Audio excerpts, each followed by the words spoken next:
का जो अवसर प्रदान किया उसके लिए मैं धन्यवाद जोहार करना चाहूंगा। मैं भारत आदिवासी पार्टी की तरफ से देश के आदिवासी, दलित, ओबीसी, मुस्लिम, अल्पसंख्यक, गरीब, मजदूर एवं इस देश में रहने वाला प्रत्येक गरीब वर्ग का व्यक्ति जो मानवता और भारत देश के संविधान में विश्वास करता है, उनकी तरफ से बोलने के लिए खड़ा हुआ हूं। आज देश का पढ़ा लिखा, डिग्रीधारी, शिक्षित, बेरोजगार युवा 200-300 रुपए में दिहाड़ी मजदूरी करने के लिए मजबूर हो रहा है, और जो दूसरी तरफ जो विदेश में जा रहे हैं, जो रोजगार के लिए वो दोबारा पैरों में, हाथों में बेड़ियां लेकर वापस लौट रहे हैं। ये हमारा देश की स्थिति है, पढ़े लिखे विशेषकर बेरोजगारों की। आदिवासी समुदाय ने जितना प्राकृतिक आपदा का कहर नहीं झेला है, उससे ज्यादा हजारों सालों से शोषण, अत्याचार, विस्थापन जैसे मानव निर्मित आपदाओं के कहर से जूझा है। और उसका अगर उस आदिवासी समुदाय को आधुनिकता की लाइन में लाके खड़ा करना है तो विशेषकर एक आर्थिक पैकेज देने की आवश्यकता है, और साथ ही संविधान के अंदर जो प्रावधान है 5वीं अनुसूची और 6ठी अनुसूची का, और विशेषकर पैसा एक्ट को उसको धरातल पे लागू करने की सख्त जरूरत है। सभापति महोदय, देश के अंदर देखा गया है विस्थापन की जो समस्या, भारत देश में विकास के नाम से सबसे ज्यादा अगर कोई विस्थापित हुआ है तो आदिवासी समुदाय विस्थापित हुआ है। एक survey report Indian social institute की एक रिपोर्ट के अनुसार बताया गया है कि वर्ष 2010 से 2025 तक 15 सालों में 15 लाख आदिवासियों को विकास के नाम से विस्थापित किया गया है। वर्ल्ड बैंक की रिपोर्ट में बताया गया है कि विस्थापन आदिवासी समुदाय में से 50% आदिवासी परिवार पुनः विस्थापित नहीं हो पाते हैं। साथ ही भारत देश में एक सर्वे रिपोर्ट में आया है कि जो आदिवासी समुदाय है अपने जीवन काल के दौरान कम से कम 50% आदिवासी एक उम्र के अंदर 2 बार विस्थापित होते हैं। आजाद भारत में उस समाज को प्रताड़ित किया जा रहा है जिसका इतिहास का हर पन्ना खून से रंगा हुआ मिलेगा। क्या? क्योंकि आदिवासी जल जंगल जमीन की लड़ाई के लिए, देश की रक्षा के लिए मुगलों से, राजा रजवाड़ों से और अंग्रेजों से लड़ता आया, कभी झुका नहीं। लेकिन आज उनकी हालत बेहद बेहतर है। पिछले 10 सालों में भाजपा सरकार द्वारा धर्म की आड़ में कलम कागज के हथियारों से आदिवासियों के अधिकार, जल जंगल जमीन को हड़प कर आदिवासियों की मानसिक, आर्थिक, बौद्धिक हत्या करने का काम किया गया है। सभापति महोदय, आज बजट में सशक्त भारत बनाने की बात चल रही है। बनना चाहिए, हम भी चाहते हैं हमारा देश मजबूत बनना चाहिए, विश्व शक्ति बनना चाहिए। लेकिन स्थिति क्या है? हमारे देश का जो भविष्य कुपोषण की बेड़ियों में जकड़ा हुआ है। NFS 5 की रिपोर्ट बताती है कि आदिवासी बच्चों में 55% आदिवासी कुपोषित, और उसमें भी 42% बच्चे गंभीर एनीमिया से पीड़ित है।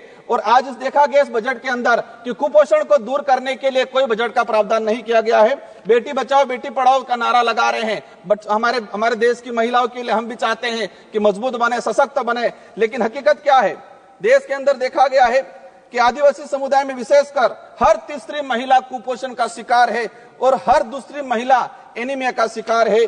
आदिवासी बच्चों में शिशु मृत्यु दर राष्ट्रीय औसत से 30% अधिक है। 5 वर्षों से कम उम्र के आदिवासी बच्चों की मृत्यु का अनुपात राष्ट्रीय औसत से 61% अधिक है। माननीय सभापति महोदय, बाकी जो रहा, जो जीवन काल के अंदर देखा गया है, कभी माओवादियों के नाम से, कभी नक्सलवादियों के नाम से मारा जाता है। एट्रोसिटी में कई आदिवासियों को मारा गया। NSRC की एक रिपोर्ट बताती है कि वर्ष 2020 से 2025 मात्र 5 साल के अंदर 400 आदिवासी पुलिस मुठभेड़ में मारे गए हैं। आज मणिपुर का हत्याकांड, मणिपुर में देख लो, कई आदिवासियों को मारा गया है। छत्तीसगढ़, झारखंड का आम आदिवासी कभी उधर नक्सलवाद, माओवादी की गोलियों के से कहीं के निशाने पे है, उधर पुलिस की गोलियों पे निशाने है। बीच में आम व्यक्ति जो है वो आज उसके साथ अत्याचार हो रहा है। हर दिन एक न एक व्यक्ति मारा गया है। आदिवासी, दलित, पिछड़ों को सशक्त बनाए बिना हमारे देश, भारत देश को सशक्त भारत बनाने की कल्पना करना एक कोरा सपना रह जाएगा। स्वास्थ्य सुविधा की देखा जाए, आदिवासी क्षेत्र में PSC CSP की, CAG की एक रिपोर्ट आई है कि आदिवासी बाहुल्य क्षेत्र में जितनी जो PSC CSC है वहां पर 60% डॉक्टरों के पद रिक्त हैं।